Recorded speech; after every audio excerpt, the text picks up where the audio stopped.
Hey guys, welcome to my channel. My name is Atif Iqbal. मैं आज reaction करने वाला हूँ सरदार भगत सिंह के आखिरी घंटों से जो मैंने सीखा बाय मनोज मुंतशिर। जैसे आप जानते हैं कि मनोज मुंतशिर एक बहुत बड़े कविता रचनाकार हैं, बहुत अच्छी कविता लिखते हैं। अच्छा, मैं अपनी अपनी वीडियो में ज़्यादातर मैं हिंदी बोलने की कोशिश करता हूँ और बहुत ही खतरनाक हिंदी। मैं इसलिए बोलता हूँ ना ताकि मैं बोलूँ तो मेरी हिंदी प्रैक्टिस हो, मैं हिंदी और बेटर कर सकूँ, क्योंकि मैंने स्कूल में हिंदी पढ़ी थी एंड फिर हिंदी पढ़ी, इंग्लिश पढ़ा। तो I just try to improve my Hindi as much as I can. तो मैं हिंदी ही बोलता हूँ, इंग्लिश ही बोलता हूँ और पता नहीं क्या क्या जोड़ देता हूँ। तो मनोज मुंतशिर बहुत ही बड़े कविताकार हैं, बहुत अच्छी कविता लिखते हैं। इनकी अगर आपने वीडियो देखी है कि आपके पूर्वज कौन है, बहुत अच्छी वीडियो। उसमें एक लाइन बहुत अच्छी थी कि अपने आइडल्स ऊपर उठ के देखिए रिलीजन के, और वो सच में बहुत अच्छी चीज़ है। अगर आप अपने आइडल, आपको पता है 99 नहीं 100% जो इंडिया के स्टूडेंट हैं वो अपना आइडल किसको मानते हैं? किसको मानते हैं स्ट्रगल पीरियड में? APJ Abdul Kalam is a Muslim guy. That's a thing. ऐसी फिलॉसफी पाकिस्तान या बाहर के देश नहीं सीख पाएंगे। ये फिलॉसफी हम इंडिया में ही सीख सकते हैं, इसलिए इंडिया को विश्व गुरु कहा जाता है। ठीक है ना? Let's go watch this video by Manoj Muntashir. मैं हिंदुस्तान का रहने वाला हूँ। अगर आप मेरे चैनल पे पहली बार आ रहे हैं तो मैं आपको बता दूं, I live in India, new Delhi. Currently मैं यूएस में रहता हूँ। तो ये मैंने आपको पहले क्लियर कर दिया। काफ़ी लोग कमेंट में आके कहते हैं कि अरे तुम बड़े अलग पाकिस्तानी हो। मैंने कहा भैया मैं पाकिस्तानी नहीं हूँ, मैं हिंदुस्तान का हूँ भैया, दिल्ली का। Anyway, let's watch this video. और वीडियो के एंड में मैं अपना बहुत अच्छा ओपिनियन दूंगा इस पे, जैसे मुझे वीडियो लगेगी ऑनेस्टली। स्टार्ट करते हैं, 3 2 1 गो।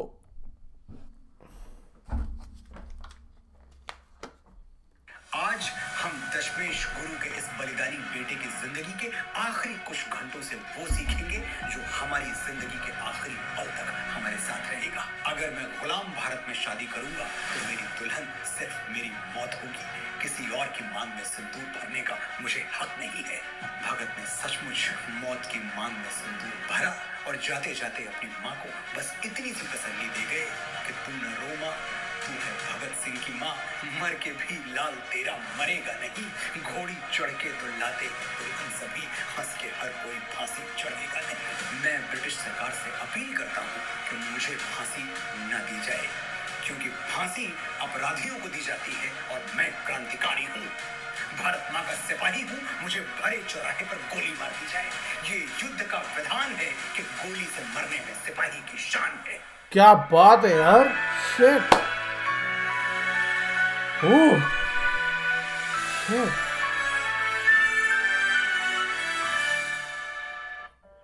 क्या हुआ था उन आखिरी कुछ घंटों में, और जो हुआ उसे आज 90 साल बाद जानना और दोहराना क्यों जरूरी है? क्योंकि महान लोगों की मौत एक बार नहीं 2 बार होती है। पहली बार जब उनके प्राण शरीर को छोड़ देते हैं, और दूसरी बार जब हम उनके जीवन से कुछ सीखना छोड़ देते हैं। सरदार भगत सिंह के जीवन और उनकी मृत्यु दोनों को मैं दुनिया का महानतम लिटरेचर मानता हूं। आज हम दशमेश गुरु के इस बलिदानी बेटे की जिंदगी के आखिरी कुछ घंटों से वो सीखेंगे जो हमारी जिंदगी के आखिरी पल तक हमारे साथ रहेगा। भगत सिंह से कुछ ना सीखने का मतलब है उनको दोबारा मरने देना, और हम ऐसा नहीं होने देंगे।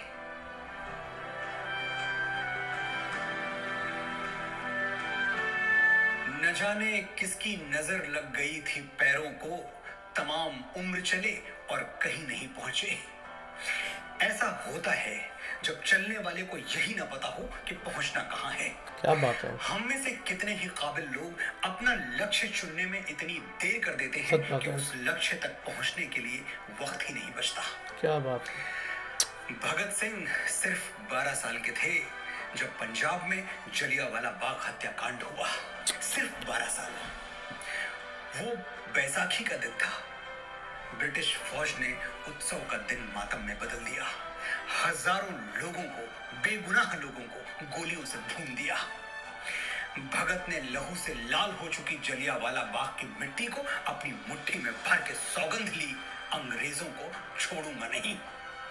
12 साल की अबोध आयु में जब उनके उम्र के बच्चे शायद गिल्ली डंडा खेल रहे होंगे, भगत ने तय कर लिया कि अंग्रेजों के खून से होली खेलेंगे, और जो तय कर लिया वो करके दिखाया। उस दिन के बाद एक पल के लिए भी भगत का फोकस नहीं हिला।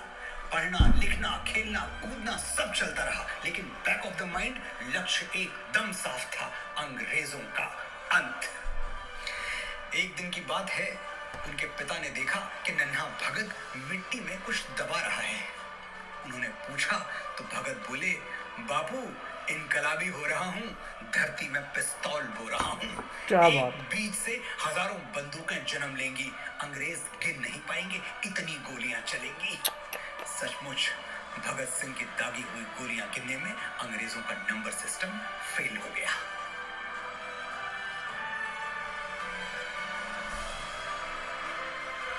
हम जिस भगत को जानते हैं, अपना हीरो मानते हैं, जिसके पोस्टर्स घर की दीवारों पर लगाते हैं, वो भगत अनगिनत किताबों से गढ़ी हुई एक प्रतिमा है। भगत सिंह के रोम रोम में हजारों पन्नों का ज्ञान भरा हुआ था, और इसीलिए जिंदगी के हर सवाल का माकूल जवाब था उनके पास। भगत के बारे में अनगिनत कहानियां सुनी और पढ़ी होंगी आपने। क्या आपको ऐसी कोई घटना, ऐसी कोई कहानी याद आती है जहां भगत कंफ्यूज नजर आए हों, सही और गलत का भेद न कर पाए हों, किसी दोराहे पर आकर लड़खड़ाए हों? कभी नहीं, कुछ भी याद नहीं आएगा, क्योंकि हमारे पास सिर्फ एक दिमाग है, लेकिन जो पढ़ता है वो हजारों दिमागों का नॉलेज अपने अंदर भर लेता है, और जब परिस्थितियां प्रश्न करती हैं तो हजारों दिमागों से सोच के उत्तर देता है। भगत बचपन से ही किताबों की ओर झुके हुए थे। महापुरुषों की कहानियां, इंस्पिरेशनल स्टोरीज और क्रांतिकारियों के बारे में पढ़ना उन्हें खास तौर पर पसंद था। वो बड़े हुए तो उन्होंने अपने पढ़ने का दायरा भी बड़ा कर लिया। भगत किसी एक विचारधारा का नहीं, हर तरह की विचारधारा का लिटरेचर पढ़ा करते थे और उससे नोट्स भी बनाते थे। भगत जेल में थे तो लेनिन को भी पढ़ते थे और सावरकर को भी, मार्क्स को भी पढ़ते थे, विवेकानंद को भी, मेजिनी को भी पढ़ते थे और गुरु गोविंद सिंह जी को भी। सावरकर की लिखी हुई किताब हिंदू पद पदशाही भगत ने बड़े गौर से पढ़ी थी, और गौर से मैं इसलिए कह रहा हूं क्योंकि उन्होंने अपनी डायरी में इस किताब से बाकायदा नोट्स बनाए थे। ये वही किताब है, हिंदू पद पदशाही, जिसके बारे में लाला लाजपत राय ने कहा था, इसे कौशल से, अग्नि और प्रेम बरसाती जिह्वा से लिखा गया है। This book has been written by a tongue which showers love and fire both at the same time.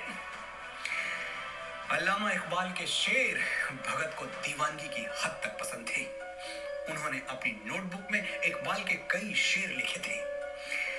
मुझे कुछ याद आते हैं। खुदा के आशिक तो हैं हजारों, बनों में फिरते हैं मारे मारे, मैं उसका बंदा बनूंगा जिसको खुदा के बंदों से प्यार होगा। इकबाल के और भी शेर भगत सिंह ने अपनी डायरी में नोट किए हुए थे। मैं उनकी महफिले इशरत से कांप जाता हूं जो घर को फूंक कर दुनिया में नाम करते हैं।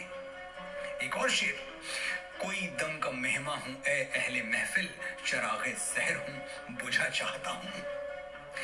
भगत ने जो किताबें पढ़ी, उन्होंने भगत को एक सांचे में ढाला, उनकी सोच को नया आकाश दिया। लेकिन मैं ये नहीं मानता कि लेनिन और मार्क्स की किताबों ने भगत को क्रांतिकारी बना दिया। भगत क्रांतिकारी पैदा हुए थे। Exactly. जलियांवाला बाग की मिट्टी हाथ में लेकर जब उन्होंने 12 बरस की उम्र में अंग्रेजों के अंत की सौगंध उठाई थी, जब वो मिट्टी में बंदूकें बो रहे थे, तब तक तो उन्होंने लेनिन और मार्क्स को पढ़ा भी नहीं था। तो बहुत हद तक ये संभव है कि जुल्म के खिलाफ सशस्त्र विद्रोह करने की प्रेरणा उनको गुरु गोविंद सिंह जी से मिली हो, क्योंकि बचपन से वो गुरु गोविंद सिंह जी को पढ़ते आ रहे थे। एक साधारण से परिवार में जन्मे असाधारण बच्चे को भारतवर्ष का हीरो बनाने में किताबों का बहुत बड़ा हाथ था, बहुत बड़ा योगदान था। ये बात सच है और सीखने लायक है।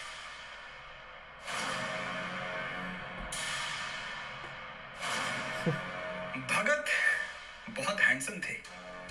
एक टर्म है इंग्लिश में, हार्ट ब्रेकिंगली हैंडसम। गबरू जवान सरदार। कॉलेज में लड़कियां भगत पर जान छिड़कती थी। और ऐसा नहीं है कि भगत खुद रोमांटिक नहीं थे। कभी मोहब्बत के सवाल पर भगत ने पंडित चंद्रशेखर आजाद से कहा था, पंडित जी, आज हमारे पास मोहब्बत के लिए वक्त नहीं है। इस जिंदगी में तो आजादी के सिवा किसी और से इश्क नहीं होगा। अगला जन्म मिला तो एक ही काम करेंगे, सारी उम्र महबूब की बाहों में गुजार देंगे। ये वही भगत थे जिनके बारे में उनके यार कहा करते थे कि वो बिरह के गीत सुन के, दर्द भरे नगमे सुन के रो पड़ते थे। गली के मोड़ पे लड़कों के एक जमघट में ये किसने दर्द भरी लय में माहिया गाया, मुझे किसी से मोहब्बत नहीं मगर ऐ दोस्त ये क्या हुआ कि दिले बेकरार भर आया। साफ जाहिर है भगत के सीने में एक धड़कता हुआ दिल था, लेकिन वो ये भी जानते थे कि आजादी की राह में किसी भी दिन कोई उड़ती हुई गोली उनके दिल के धड़कने पर एतराज कर सकती है। फिर उसका क्या होगा जिसे वो अपने पीछे रोता बिलखता छोड़ जाएंगे। मिट्टी में बंदूकें बोने वाले भगत ने कभी मोहब्बत का पौधा अपने दिल की जमीन पर पनपने ही नहीं दिया। मैंने ये सोच के बोए नहीं ख्वाबों के दरख्त, कौन जंगल में लगे पेड़ को पानी देगा। भगत 16 साल के थे जब उनके माता पिता शादी के लिए उन पर दबाव डालने लगे।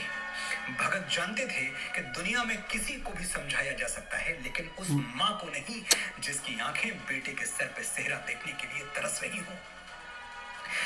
बड़ी से बड़ी चुनौती से हंसते हुए लड़ जाने वाले भगत माँ की मासूम सी जिद से नहीं लड़ पाए और एक दिन चुपके से कानपुर भाग गए। पिता ने पूछा, ऐसा क्यों किया भगत? तो बोले, अगर मैं गुलाम भारत में शादी करूंगा तो मेरी दुल्हन सिर्फ मेरी मौत होगी, किसी और की मांग में सिंदूर भरने का मुझे हक नहीं है। भगत ने सचमुच मौत की मांग में सिंदूर भरा और जाते जाते अपनी माँ को बस इतनी सी तसल्ली दे गए कि तू न रो माँ, तू है भगत सिंह की माँ, मर के भी लाल तेरा मरेगा नहीं। घोड़ी चढ़ के तो लाते हैं दुल्हन सभी, हंस के हर कोई फांसी चढ़ेगा नहीं। मौत तय है तो उससे डर कैसा। Lahore central jail. भगत सिंह अपनी बैरक में कैद हैं। फांसी का हुक्म सुनाया जा चुका है। तारीख नजदीक आती जा रही है। अंग्रेज ऑफिसर्स रॉबर्ट्स और बार्कर उनसे मिलने आते हैं। कहते हैं, माफी मांग लो भगत, जान बच जाएगी। चिट्ठी लिख दो ब्रिटिश सरकार को, कह दो कि तुम अपने किए पर शर्मिंदा हो और हम भूल जाएंगे कि तुमने असेंबली हॉल में बम फेंका था, सैंडर्स की हत्या की थी। हम सब भूल जाएंगे, बस तुम झुक जाओ भगत, एक बार झुक जाओ।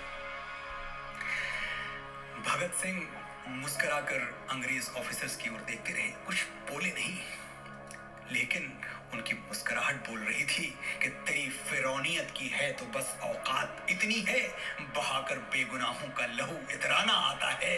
गुरूरे बेखबर ये बात तुझको कौन समझाए, वो सर झुक ही नहीं सकता जिसे कट जाना आता है। लेकिन भगत सिंह ने रॉबर्ट्स और बार्कर की बात मानकर अंग्रेज सरकार को चिट्ठी तो लिखी। क्या था उस चिट्ठी में? भगत ने लिखा, मैं ब्रिटिश सरकार से अपील करता हूं कि मुझे फांसी न दी जाए, क्योंकि फांसी अपराधियों को दी जाती है और मैं क्रांतिकारी हूं, भारत मां का सिपाही हूं, मुझे भरे चौराहे पर गोली मार दी जाए। ये युद्ध का विधान है कि गोली से मरने में सिपाही की शान है। बेगैरत अंग्रेज सरकार एक देशभक्त की ये जरा सी ख्वाहिश भी पूरी नहीं कर पाई, पहुंचा दिया भगत को फांसी के तख्ते तक।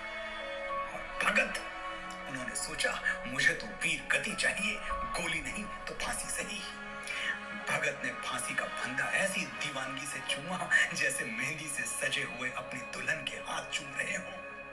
ऐ दुल्हन, मैं राख बन सतलज नदी में बह गया, पूछ मत तेरी जुदाई दिल पे कैसे सह गया। है शहादत की खुशी पर जाते जाते दुख भी है, हाय आजादी तेरा घूंघट उठाना रह गया। जय हिंद, जय भारत, जय भगत।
गॉड,